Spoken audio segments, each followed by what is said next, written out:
हिमाचल से हमारे श्री अमन Himachal Pradesh association paramilitary forces के हमसे रिक्वेस्ट करूंगा वो अपने विचार रखें, सुख शांति का पता करते हैं। बाकी हमारे संगठन से जुड़ी सारी बातों का आदान प्रदान करते हैं, शेयर करते हैं।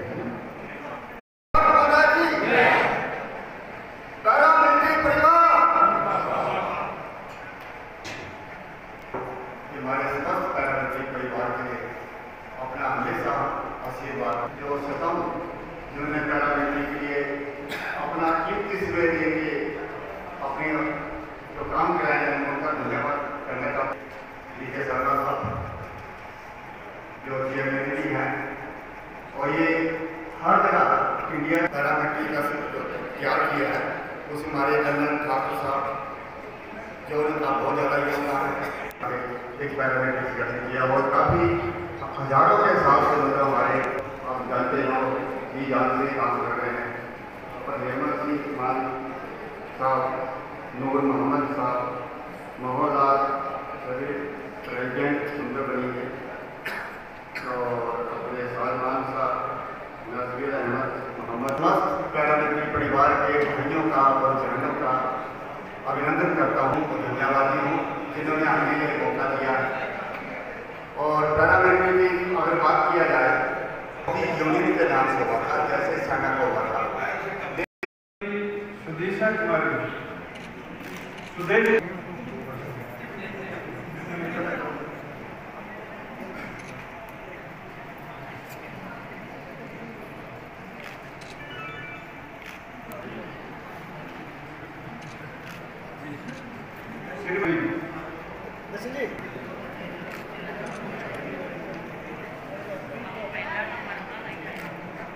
श्रीमती संतोष रैना,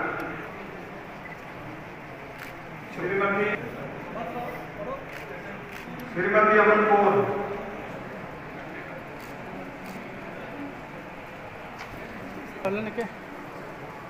रखो सारा श्रीमती नाजिया बेगम।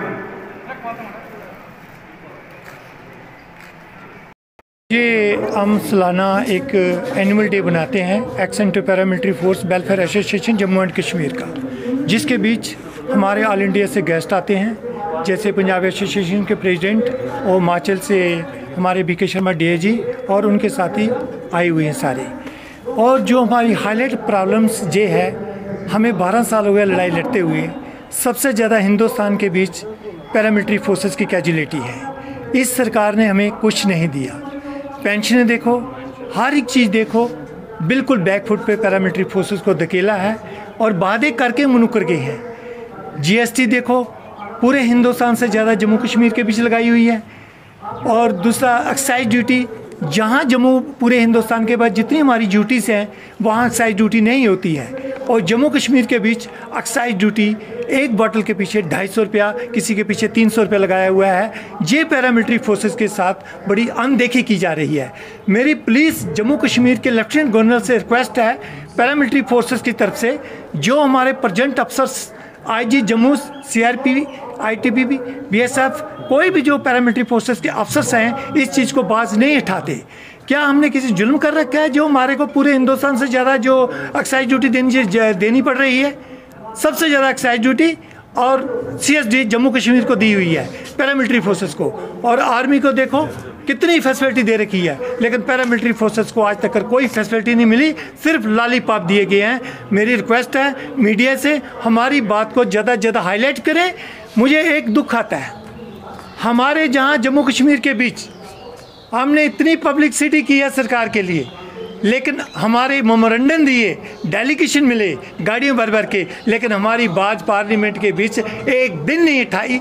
बड़ी शर्म की बात है। तो बताओ हम क्या करें, कहाँ पर जाएं? हम मीडिया के बाद सम्मानित भी किया जाएगा। सम्मानित हमने ऑल विडोज़ को, जो हमारी पैरामिलिट्री फोर्सेस की विडोज़ हैं, और कुछ गरीब परिवार की हमने डाली हुई हैं बीच में, और जैसे दिलीप कुमार जी और श्री हमारे चीफ पैटर्न श्री नरेंद्र महाजन जी, वो इनको सम्मानित करेंगे पैरामिलिट्री फोर्सेस को, पूरी विडोज़ को। और मैं मीडिया का बहुत धन्यवाद करता हूँ जो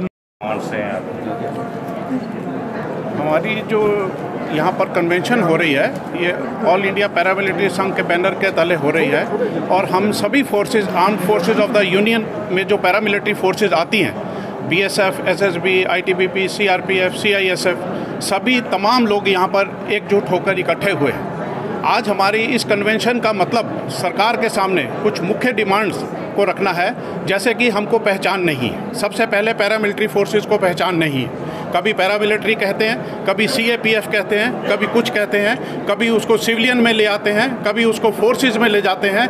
आज तक गवर्नमेंट समझ नहीं पाई कि वो हमारे बारे में क्या चाहती है, क्या कहना चाहती है। दूसरी बात, कोई सिस्टम हमारे लिए इन प्लेस नहीं है, कोई अर्धसैनिक कल्याण बोर्ड हमारे लिए इन प्लेस नहीं है। देश के विभिन्न भागों से जो हमारे पैरामिलिट्री के रिटायर्ड कर्मचारी हो जाते हैं, इस समय 70 की अवस्था में, 80 की अवस्था में या उससे ऊपर भी हैं, उनको पता नहीं है, उनके परिवारों को पता नहीं है कि उनको जन्म छोड़ने के बाद उनके परिवारों को कहाँ जाना है, कहाँ जाकर वो अपनी फरियादें रखेंगे, किसको बोलेंगे, क्योंकि कोई सिस्टम ना होने की वजह से वो दर बदर भटकते रहते हैं। आर्मी के लिए सैनिक कल्याण बोर्ड की व्यवस्था की गई है। अभी हरियाणा ने भी सैनिक और अर्धसैनिक कल्याण बोर्ड को इकट्ठा बनाया है, जिससे वो व्यवस्था थोड़ी सी सुधर रही है। लेकिन उसको छोड़कर हमने जहां भी जाकर बात करी, बेशक वो महाराष्ट्र हो, बेशक वो गुजरात हो, बेशक वो राजस्थान हो, बेशक वो वेस्ट बंगाल हो, बेशक वो जम्मू कश्मीर हो, बेशक वो हिमाचल प्रदेश हो, जहां पर भी जाकर हमने इस व्यवस्था के लिए अपने मुख्यमंत्री और अन्य